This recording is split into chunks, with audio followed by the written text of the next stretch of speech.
আসসালামু আলাইকুম। আন্তর্জাতিক সংবাদে আপনাকে স্বাগতম। আজকের সংবাদের শুরুতেই জানিয়ে দিব, লেবাননের রকেট হামলায় থরথর করে কেঁপে উঠল ইসরায়েল, নিহত ইসরায়েলি সেনা, আহত 4। হরমুজ প্রণালী নিয়ে কড়া হুঁশিয়ারি ইরানের, নিয়ম না মানলে পরিণতি ভোগের হুমকি। কুয়েতে ইরানের হামলায় 5 মার্কিনীর খেল খতম, 2 অত্যাধুনিক ড্রোন ধ্বংস। ইরান যুদ্ধে যুক্তরাষ্ট্রের জড়ানো উচিত হয়নি, ইরানে হামলা করে পস্তাচ্ছেন ট্রাম্প, স্বীকার করলেন নিজের মুখেই। ট্রাম্পের বিরুদ্ধে তৃতীয়বারের মতো বিশ্বাসঘাতকতার অভিযোগ ইরানের। দক্ষিণ লেবাননে ইসরায়েলি হামলা, একই পরিবারে 9 জন নিহত। লেবাননে রকেট হামলায় থরথর করে কেঁপে উঠল ইসরায়েল, নিহত ইসরায়েলি সেনা, আহত 4। লেবানন থেকে উত্তর ইসরায়েলের কিরিয়াত শামেনা অঞ্চলে রকেট ও ড্রোন হামলা চালিয়েছে ইরান সমর্থিত সশস্ত্র গোষ্ঠী হিজবুল্লাহ। এতে ওই এলাকার ক্ষয়ক্ষতি ও সতর্কতামূলক সাইরেন বেজে ওঠার খবর পাওয়া গেছে। শনিবার আল জাজিরা এক প্রতিবেদনে ভিডিও সহ হামলার ফলে ইসরায়েলে বিভিন্ন স্থানে সৃষ্ট ক্ষয়ক্ষতির চিত্র তুলে ধরা হয়। তবে ইসরায়েলি সামরিক বাহিনীর দাবি, এসব হামলায় কোনো হতাহতের ঘটনা ঘটেনি। ইসরায়েলি প্রতিরক্ষা বাহিনী আইডিএফ জানিয়েছে, লেবানন থেকে উৎক্ষেপণ করা একটি ড্রোন ইসরায়েলের আকাশসীমায় প্রবেশ করলে তা প্রতিহত করা হয়। এছাড়া আরেকটি সন্দেহভাজন আকাশযান সীমান্ত সংলগ্ন এলাকায় ইসরায়েলের ভূখণ্ডে বিধ্বস্ত হয়েছে। স্থানীয় সূত্রের বরাত দিয়ে প্রতিবেদনে বলা হয়, লেবানন থেকে উত্তর ইসরায়েলের দিকে অন্তত 10টি রকেট ছোড়া হয়েছে। এ সময় পশ্চিম গ্যালিলি অঞ্চলে বিমান হামলার সতর্ক সংকেত সক্রিয় করা হয়। এদিকে লেবাননের যুদ্ধে নিহত ইসরায়েলি সেনা, আহত 4। লেবাননে চলমান সংঘাতে একজন ইসরায়েলি সেনা নিহত হয়েছেন বলে জানিয়েছে ইসরায়েলের সামরিক বাহিনী। নিহত সেনার বয়স 21 বছর। শনিবার সংঘটিত এই ঘটনায় আরও 4 জন সেনা আহত হয়েছেন, খবর আল জাজিরার। ইসরায়েলি সেনাবাহিনীর তথ্য অনুযায়ী নিহত সেনা ছিলেন স্টাফ সার্জেন্ট মাইকেল তিউকিন। তিনি দক্ষিণ লেবাননে একটি সামরিক অভিযানে অংশ নেওয়ার সময় প্রাণ হারান।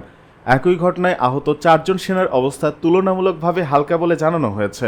ইসরায়েলের বেসরকারি টেলিভিশন চ্যানেল 12 জানিয়েছে, হিজবুল্লাহ ছোড়া একটি ড্রোন হামলায় ওই সেনা নিহত হন। ড্রোনটি শনিবার রাতে সেনাদের অবস্থান লক্ষ্য করে আঘাত হানে বলে প্রতিবেদনে উল্লেখ করা হয়েছে। অন্যদিকে হিজবুল্লাহ দাবি করেছে, তারা পূর্ব লেবাননের জৌতার শহরের উপকণ্ঠে অবস্থানরত ইসরায়েলি বাহিনীর একটি মার্কাভা ট্যাঙ্ক লক্ষ্য করে নির্দেশিত ক্ষেপণাস্ত্র হামলা চালিয়েছে। সংগঠনটি আরও দাবি, দক্ষিণ লেবাননের দাবাই শহরের উপকণ্ঠে আগ্রাসনমান ইসরায়েলি সেনাদের লক্ষ্য করে বিস্ফোরক ডিভাইস ব্যবহার করা হয়েছে। একই সঙ্গে সেখানে উভয় পক্ষের মধ্যে সরাসরি সংঘর্ষের ঘটনাও ঘটেছে বলে জানিয়েছে তারা। এদিকে দক্ষিণ লেবাননের গুরুত্বপূর্ণ শহর নাবাতিয়ার উপকণ্ঠে বর্তমানে অবস্থান করছে ইসরায়েলি বাহিনী। অর্থনৈতিক ও সাংস্কৃতিক গুরুত্বের কারণে শহরটি দীর্ঘদিন ধরে ইসরায়েল লেবানন সংঘাতের অন্যতম স্পর্শকাতর এলাকা হিসেবে বিবেচিত হয়ে আসছে।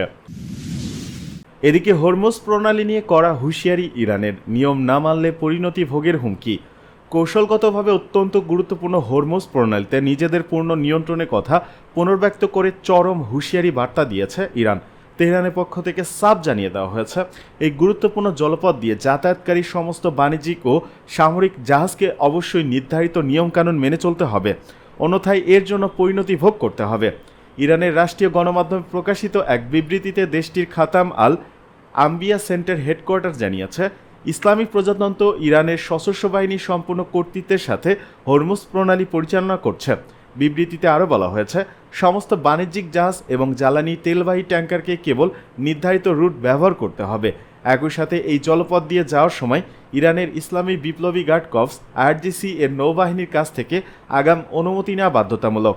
এই নিয়ম ভাঙলে সংশ্লিষ্ট জাহাজের নিরাপত্তা মারাত্মক ঝুঁকির মধ্যে পড়বে বলে সতর্ক করেছে তেহরান। শুধু বাণিজ্যিক জাহাজই নয়, ওই অঞ্চলে অবস্থানরত বিদেশি সামরিক বাহিনীগুলোকেও কড়া বার্তা দিয়েছে ইরান। তেহরান স্পষ্ট করে দিয়েছে যে সমুদ্র ব্যবস্থাপনা বা জাহাজ চলাচলে কোনো ধরনের হস্তক্ষেপের চেষ্টা করা হলে তার তীব্র জবাব দেওয়া হবে। বিশ্বের মোট জ্বালানি তেল সরবরাহের 1/5 এই হরমুজ প্রণালী দিয়ে পরিবাহিত হয়। ফলে ইরানের এই নতুন হুঁশিয়ারি ভূমধ্যপ্রাচ্যের ভূ রাজনীতি এবং বিশ্ব অর্থনীতিতে নতুন করে উত্তেজনা ছড়াতে পারে বলে মনে করছেন বিশ্লেষকরা। কুয়েতের ইরানের হামলায় 5 মার্কিনীর খেল খতম, 2 অত্যাধুনিক ড্রোন ধ্বংস।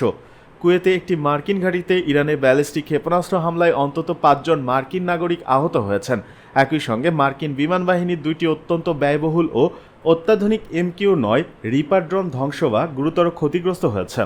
গত শনিবার কুয়েতের আলী আল সালেম বিমান ঘাঁটিতে এই হামলার ঘটনা ঘটে। মার্কিন প্রভাবশালী সংবাদ মাধ্যম ব্লুমবার্গের এক প্রতিবেদনে এই তথ্য জানানো হয়েছে। নাম প্রকাশ না করার শর্তে ঘটনা সম্পর্কে অবগত এক কর্মকর্তা জানান, ইরানের ছোড়া ফাতে 110 ব্যালিস্টিক ক্ষেপণাস্ত্রটি কুয়েতের আকাশ প্রতিরক্ষা ব্যবস্থা সফলভাবে প্রতিহত করেছিল।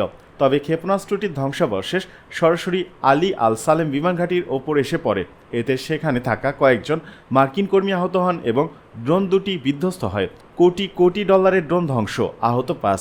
সূত্রের বরাত দিয়ে প্রতিবেদনে বলা হয়েছে, ক্ষেপণাস্ত্রের ধ্বংসাবশেষের আঘাতে ঘাঁটিতে কর্মরত অন্তত 5 জন আহত হয়েছেন। আহতদের মধ্যে মার্কিন সামরিক বাহিনীর ঠিকাদার এবং সক্রিয় সেনা সদস্যরা রয়েছেন। তবে এই হামলায় যুক্তরাষ্ট্রের বড় সামরিক ক্ষতি হয়েছে। ধ্বংসাবশেষে আঘাতে ঘাঁটিতে থাকা একটি রিপার ড্রোন সম্পূর্ণ ধ্বংস হয়ে গেছে এবং অন্য একটি ড্রোন গুরুতরভাবে ক্ষতিগ্রস্ত হয়েছে। মার্কিন এই স্ট্রাইক ড্রোনগুলোর প্রতিটির নির্মাণ খরচ প্রায় 3 কোটি মার্কিন ডলার। এই হামলার বিষয়ে মার্কিন সেন্ট্রাল কমান্ড তাৎক্ষণিকভাবে কোনো মন্তব্য করতে রাজি হয়নি। মার্কিন প্রতিরক্ষা দপ্তর পেন্টাগন সর্বশেষ প্রতিবেদন অনুযায়ী ইরানের বিরুদ্ধে এই সামরিক অভিযানে এ পর্যন্ত 14 জন মার্কিন নাগরিক নিহত এবং 409 জন আহত হয়েছেন। যুদ্ধবিরতির আলোচনার মাঝেই হামলা। গত এপ্রিল মাস থেকে ইরান ও মার্কিন জোটের মধ্যে একটি ভঙ্গুর যুদ্ধবিরতি চলছে। যদিও এই যুদ্ধবিরতির মাঝে দুই পক্ষ একে অপরের ওপর বিচ্ছিন্নভাবে হামলা চালিয়ে যাচ্ছে। এই পরিস্থিতিকে শান্ত করতে মার্কিন প্রশাসন যখন যুদ্ধবিরতির মেয়াদ বাড়ানোর জন্য একটি প্রাথমিক চুক্তি নিয়ে ভাবছে, তখনই কুয়েতে এই হামলার ঘটনা ঘটল। এদিকে ইরান যুদ্ধে যুক্তরাষ্ট্রের জড়ানো উচিত হয়নি। ইরানে হামলা করে পস্তাচ্ছেন ট্রাম্প, স্বীকার করলেন নিজের মুখেই। ইরান যুদ্ধে যুক্তরাষ্ট্রে জড়ানো উচিত হয়নি বলে মন্তব্য করেছেন মার্কিন প্রেসিডেন্ট ডোনাল্ড ট্রাম্প। যুক্তরাষ্ট্রের রক্ষণশীল সংবাদ মাধ্যম ফক্স নিউজকে দেয়া এক বিশেষ সাক্ষাৎকারে তিনি একথা বলেন। একই সঙ্গে তেহরানের বিরুদ্ধে তার প্রশাসনের পরবর্তী পদক্ষেপ কী হতে চলেছে সে বিষয়ে ইঙ্গিত দিয়েছেন ট্রাম্প। সাক্ষাৎকারে 2023 সালের ইরাক যুদ্ধের প্রসঙ্গ টেনে মার্কিন পররাষ্ট্রনীতির সমালোচনা করেন তিনি। ট্রাম্প বলেন, মার্কিন বাহিনীর বাগদাদ কিংবা তেহরান কোথাও সামরিক অভিযানে যাওয়া ঠিক হয়নি। নিজের স্বভাবসুলভ ভঙ্গিতে ডোনাল্ড ট্রাম্প বলেন, ইরাকে কী ঘটেছিল তা আপনারা দেখেছেন। আমরা যেখানে অত্যন্ত বাজে পারফর্ম করেছি, আমরা যা করেছি তা ছিল চরম বোকামি। সত্যি বলতে শুরুতেই আমাদের সেখানে যাওয়া উচিত হয়নি। একইভাবে আমাদের ইরানেও জড়ানো উচিত হয়নি। তবে ইরানে জড়ানো ভুল ছিল উল্লেখ করলেও তেহরানের পারমাণবিক সক্ষমতা নিয়ে উদ্বেগ প্রকাশ করেন ট্রাম্প। তিনি দাবি করেন, যুক্তরাষ্ট্রের সামরিক পদক্ষেপের কারণে ইরান পারমাণবিক অস্ত্র তৈরি করতে পারেনি। ট্রাম্প বলেন, ইরানে সেই সক্ষমতা রয়েছে। আমরা যদি আজ থেকে 9 মাস আগে তাদের ওপর B-2 বোমারু বিমান দিয়ে আঘাত না করতাম, তবে এতক্ষণে তারা পারমাণবিক অস্ত্রের মালিক হয়ে যেত। আর তাহলে আজ পুরো গল্পটাই ভিন্ন হতো। তখন হয়তো আপনারা আজকের ইসরায়েলকে দেখতেন না, এমনকি পুরো মধ্যপ্রাচ্যের অস্তিত্বই হুমকির মুখে পড়ত।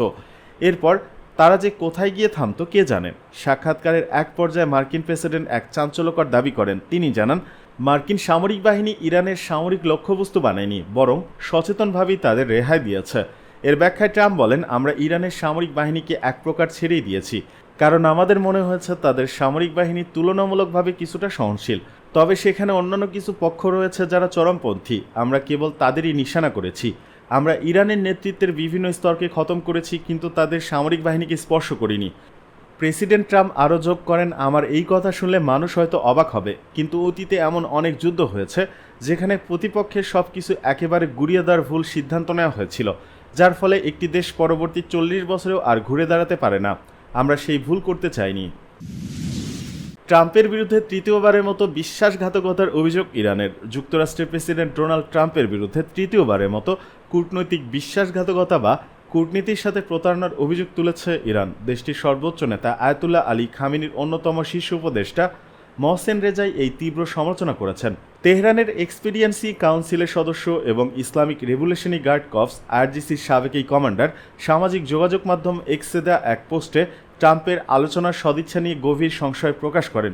মহসেন রেজাই তার পোস্টে লিখেন, নৌ অবরোধ অব্যাহত রাখা এবং আলোচনার টেবিলে একের পর এক অতিরিক্ত ও অযৌক্তিক দাবি চাপিয়ে দিয়ে ট্রাম্প আবারও প্রমাণ করেছে যে তিনি আসলে কোনো অর্থপূর্ণ কূটনৈতিক আলোচনার পক্ষে নন। এর পেছনে তার অন্য কোনো উদ্দেশ্য রয়েছে। ইরানের এই শীর্ষ কর্মকর্তার মতে ট্রাম্পের বর্তমান কৌশল ও আচরণ স্পষ্ট বার্তা দেয় যে তিনি আলোচনার নাম করে মূলত কূটনীতিকে অবজ্ঞা করেছেন এবং এর মাধ্যমে তিনি তৃতীয়বারের মতো বৈশ্বিক ও দ্বিপাক্ষিক কূটনীতির সাথে বিশ্বাসঘাতকতা করলেন। বিশ্লেষকরা মনে করছেন, ওয়াশিংটন ও তেহরানের মধ্যে চলমান দীর্ঘমেয়াদী ভূ রাজনৈতিক টানাপোড়েন এবং পারমাণবিক চুক্তি ও অর্থনৈতিক নিষেধাজ্ঞা সংক্রান্ত জটিলতার মধ্যেই ইরানের পক্ষ থেকে এই কড়া প্রতিক্রিয়া এলো, যা আগামী দিনগুলোতে দুই দেশের সম্পর্ককে আরও জটিল করে তুলতে পারে। আজকের সর্বশেষ এবং গুরুত্বপূর্ণ সংবাদে জানবেন, দক্ষিণ লেবাননে ইসরায়েলি হামলা, একই পরিবারের 9 জন নিহত। লেবাননে যুদ্ধবিরতি কার্যকর থাকা সত্ত্বেও দেশটির দক্ষিণাঞ্চলে আবারও ভয়াবহ হামলা চালিয়েছে ইসরায়েল। সর্বশেষ এই হামলায় একই পরিবারের 9 জন সিরীয় শরণার্থী নিহত হয়েছেন। নিহতদের মধ্যে 6 জনই শিশু। ধ্বংসস্তূপ থেকে উদ্ধার হওয়া সব মরদেহ একই পরিবারের সদস্যদের বলে জানিয়েছে লেবাননের স্বাস্থ্য মন্ত্রণালয়। লেবাননের রাষ্ট্রীয় সংবাদ সংস্থা ANA জানিয়েছে, ইসরায়েলি যুদ্ধবিমানগুলো দক্ষিণাঞ্চলের শহর সিডনের নিকটবর্তী আদলুন শহরে বেসামরিক নাগরিকদের বসবাস করা একটি বাড়িতে হামলা চালিয়েছে। লেবাননের স্বাস্থ্য মন্ত্রণালয় জানিয়েছে, ধ্বংসস্তূপ থেকে উদ্ধার করা মৃতদেহগুলো একই পরিবারের। প্রসঙ্গত, লেবাননে কার্যকর যুদ্ধবিরতি থাকা সত্ত্বেও ইসরায়েল দেশটির বিভিন্ন এলাকায় নিয়মিত বিমান হামলা ও বেসামরিক অভিযান চালিয়ে যাচ্ছে। বিশেষ করে দক্ষিণ লেবানন, বেকা উপত্যকা এবং হিজবুল্লাহর শক্ত অবস্থান রয়েছে এমন এলাকাগুলোকে লক্ষ্য করে এসব হামলা পরিচালিত হচ্ছে। ইসরায়েলের দাবি, তারা হিজবুল্লাহর সামরিক অবকাঠামো, অস্ত্রভাণ্ডার ও যোদ্ধাদের লক্ষ্য করে হামলা করছে। তবে লেবাননের কর্তৃপক্ষ ও মানবাধিকার সংস্থাগুলোর অভিযোগ, এসব হামলায় বেসামরিক মানুষের প্রাণহানি এবং ব্যাপক ক্ষয়ক্ষতি হচ্ছে। গত কয়েক মাসে লেবাননে ইসরায়েলি হামলায় শত শত মানুষ নিহত হয়েছেন, যাদের মধ্যে নারী, শিশু, চিকিৎসাকর্মী ও জরুরি সেবাকর্মীও রয়েছেন। একই সঙ্গে লাখো মানুষ বাস্তুচ্যুত হয়েছেন।